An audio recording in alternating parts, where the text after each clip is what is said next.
తిరుపతి నుండి తిరువనమలై వెళ్తున్నాను అనమాట. నేను తిరువనమలైకి వెళ్ళడానికి మనకి తిరుపతి నుండి చాలా బస్సెస్ ఉంటాయి. తిరువనమలై అంటే మళ్ళీ అర్థం కాకపోవచ్చు, అదే అరుణాచలం. మనమందరం అరుణాచలం అనే పిలుస్తాం కదా. సో మనకి తిరుపతి నుండి నెంబర్ ఆఫ్ బస్సెస్ ఉంటాయి. 27 ప్లాట్ఫామ్ నెంబర్ మీద ఉంటే 240 రూపీస్ పర్ పర్సన్ ఛార్జ్ చేస్తారు. సో ఇక్కడ నేను ఇంకా అక్కడ వెళ్ళిపోయి నైట్ మొత్తం స్టే చేసేసి ఎర్లీ మార్నింగే నేను స్టార్ట్ అయిపోయిన గిరి ప్రదక్షిణ చేసుకోవడానికి.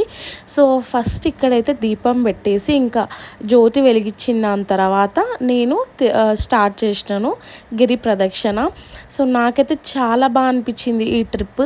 నెక్స్ట్ వీడియోలో నేను ప్రతి ఒక్క లింగాలని మీకు చూపిస్తా. సో ఈ వీడియో కనుక మీకు నచ్చినట్టయితే తప్పకుండా నా ఛానల్ని సబ్స్క్రైబ్ చేసుకోండి అండ్ లైక్ చేయడం మాత్రం అస్సలు మర్చిపోకండి.